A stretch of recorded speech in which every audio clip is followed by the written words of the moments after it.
रमज़ानुल मुबारक के बाद social media के जो दानिश्वर हैं, जिनके पास ज़्यादातर इल्म जो है व्हाट्सएप और फेसबुक से ही आता है, उनकी बहुत सारी बातें जो न ज़मीन के हालात से मेल खाती हैं, ना आसमानी हुक्म के साथ मेल खाती हैं, उनको पढ़ते हैं तो बड़ी हैरत होती है।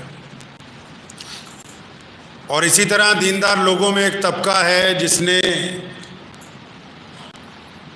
अपने चारों तरफ एक खौल बना रखा है कि हमसे बेहतर तो दूसरी मखलूक कोई है नहीं। जब रमज़ान शरीफ गुज़रता है तो चंद बनी बनाई बातें,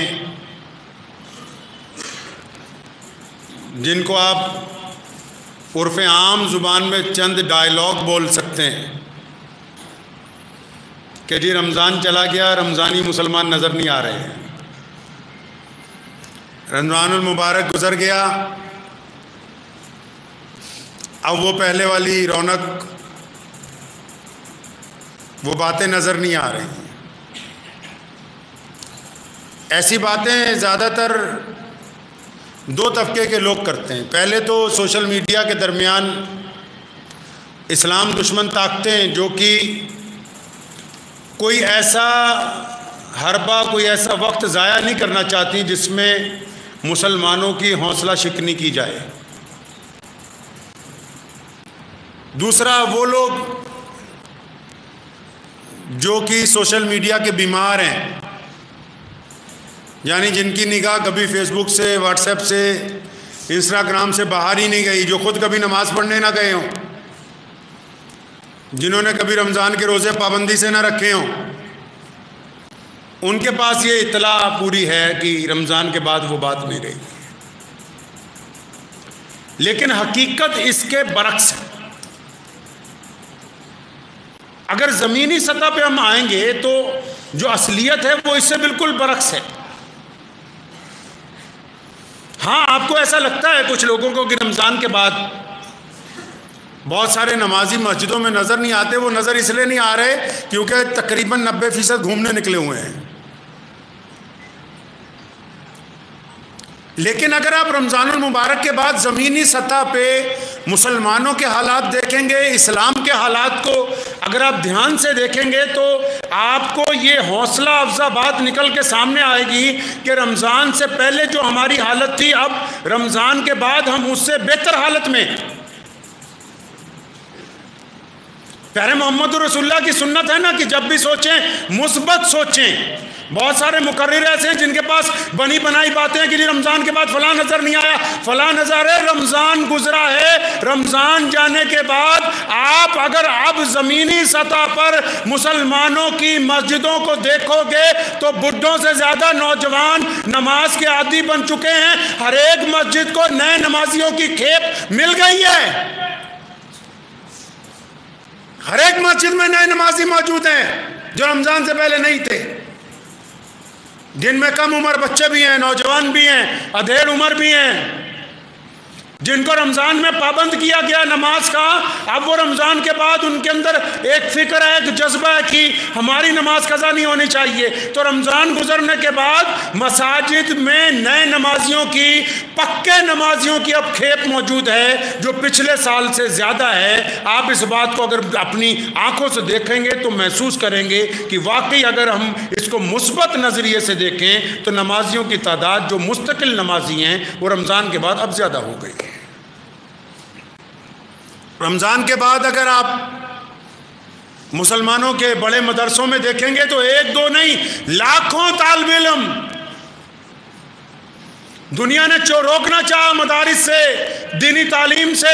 रमज़ान ने वो इनकलाब बर्पा किया कि आप रमज़ान में वो तमाम बच्चे तैयारियां करते रहे। और अब अगर आप रमज़ान के बाद देखेंगे तो आधे से ज़्यादा ने ईद भी अपने घर पर नहीं मनाई। एक दो नहीं, लाखों तलबा इस वक्त इस्लामी मदारिस के दरवाज़ों के ऊपर अपना दाखिला लेने के लिए खड़े। ये रमज़ान ने उनके अंदर इनकलाब बर्पा किया है कि वो इस्लामी तालीम के लिए बेदार हो गए। मक्खी होती है ना, वो सारा जिस्म अच्छा छोड़ के ज़ख्म पे बैठती है। इसी तरह जो मक्खी किस्म के मुबल्लिग होते हैं उनको रमज़ान के बाद मुसलमानों की खराबियां नज़र आती है, रमज़ान के बाद जो इनकलाब बर्पा होता है वो नज़र नहीं आ रहा है। क्योंकि मुस्बत बात करने के लिए दिल के अंदर नूरानियत, इस्तकामत, अल्लाह तबारक व तआला से मदद की तलब ज़रूरी है। बदनाम करना तो कोई कमाल की बात नहीं है।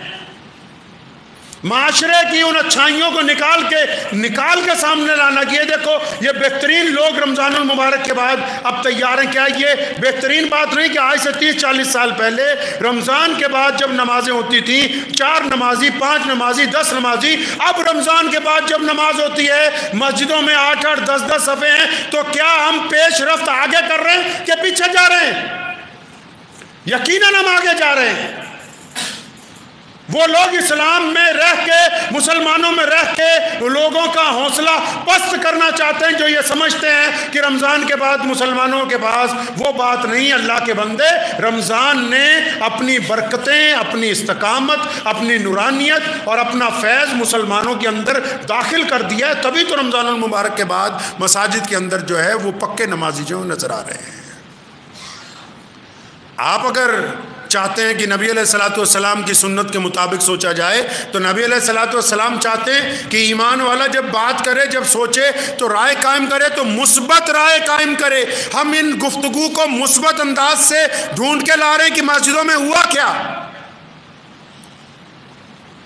अगर आप मुस्बत तरीके से चलेंगे तो आपको पता लगेगा कि रमज़ान ने तो हमें बेइंतहा बरकतें अता फरमाई है। रमज़ान की वजह से घर में नमाजों का एहतराम शुरू हुआ। रमज़ानुल मुबारक की वजह से बहुत सारे लोग कर्जे से मुक्त हो गए। रमज़ानुल मुबारक की वजह से बहुत सारे लोगों की परेशानियां दूर हो गई। रमज़ानुल मुबारक की वजह से बहुत सारी नई इमारतें, मदारिस और मसाजिद की तामीर होने लगी। रमज़ानुल मुबारक की वजह से तालीम के नए साल का आगाज़ किया जा रहा है। रमज़ानुल मुबारक की वजह से मुसलमान एक नए जोश और जज्बे के साथ इस्लाम की तबलीग के लिए तैयार है। तो रमज़ानुल मुबारक की बरकतों का इजहार हमारी ज़ुबान से भी सामने आना चाहिए कि वाकई हमको अल्लाह तबारक व तआला ने अपने मुक़द्दस महीने से कुछ अता फरमाया है।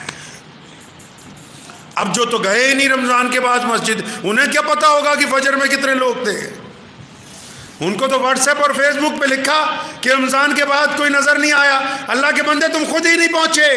अगर तुम आते मस्जिद तक तो तुम्हें पता होता कि रमज़ान के बाद ऐसे ऐसे लोग मसाजिद में देखने को मिल रहे हैं जो रमज़ान से पहले मस्जिद तक नहीं आते थे। इसलिए ये बात ज़हन नशीन कर लीजिए कि इस्लाम अपनी पेशरफ्त ज़मीन पर साबित कदमी के साथ रखने में लोगों को तालीम देता है। फेसबुक और व्हाट्सएप की दुनिया में ही नहीं, सिर्फ इस्लाम की क़यादत, इस्लाम की पेशरफ्त इसलिए नहीं कि सबसे ज़्यादा हमारे पास इंटरनेट की दुनिया नहीं, बल्कि वो इसलिए कि मुसलमान ज़मीनी सतह पर अपने आला किरदार के ज़रिए मोहम्मद रसूलुल्लाह सल्लल्लाहु अलैहि वसल्लम की सुन्नतों को अदा कर रहा है। इस वजह से इस्लाम की पेशरफ्त सबसे आगे है। तो ज़हन नशीन कर लें, आप भी अगर रमज़ान की बरकतें महसूस कर रहे हैं तो इसका मतलब आपने अच्छे रोज़े रखे हैं। आप अगर अपने अंदर रमज़ान की बरकतें महसूस कर रहे हैं तो आपने इसका मतलब अच्छे रोज़े रखे हैं। आपका रमज़ान अल्लाह के हुजूर कबूल हुआ है। आप रमज़ान के बाद अगर आपका दिल चाहता है कि मैं मस्जिद तक जाऊं, रमज़ान के बाद आपका दिल चाहता है कि मैं अल्लाह तबारक व तआला के हुजूर इबादत गुजार बनूं, रमज़ान के बाद भी आपका दिल चाहता है कि मैं अल्लाह के नेक बंदों के साथ बैठूं, रमज़ान के बाद भी आपका दिल चाहता है कि मैं अल्लाह के गरीब बंदों की मदद करूं, रमज़ान के बाद भी आपका दिल चाहता है कि मैं झूठ से, बदनज़री से बचा रहूं, तो इसका मतलब ये रमज़ान कामयाब तरीन रमज़ान गुजरा है और इस रमज़ान की बरकतें जो है वो आपको हासिल हो चुकी हैं। हाँ, अगर कुछ ऐसे लोग हैं जिनका रमज़ान गुजरने के बाद बिल्कुल वास्ता नहीं रहा तो फिर वो समझ लें कि उनका रमज़ान जो है वो बेहतरीन रमज़ान बन के नहीं गुजरा है। तो इसलिए इस बात को ज़हन नशीन कर लें, मुस्बत राय अमल रखिए। रमज़ान के बाद हम पेशरफ्त में हैं, रमज़ान के बाद हम तरक्की पजीर हैं, रमज़ान के बाद हम आगे बढ़े हैं, रमज़ान के बाद मसाजिद तरक्की पजीर हैं, मदारिस तरक्की पजीर हैं। तो इस गुफ्तगू को, ये जो रिवायत बना ली कि जी हर साल रमज़ान के बाद ये हो गया वो हो गया, आंखें खोल के उनके आगे से नफ़रत का पर्दा हटा के, तनकीद का पर्दा हटा के, मुस्बत नज़रिए से जब आप अपनी कौम को, अपनी मसाजिद को, मदारिस को देखेंगे, तब आपको रमज़ान की बरकतों का एहसास शव्वाल के अंदर भी महसूस होगा इंशाअल्लाह। तो दुआ कीजिए अल्लाह तबारक व तआला हमको अपने मुस्बत बंदों में शामिल रखे इंशाअल्लाह ताला।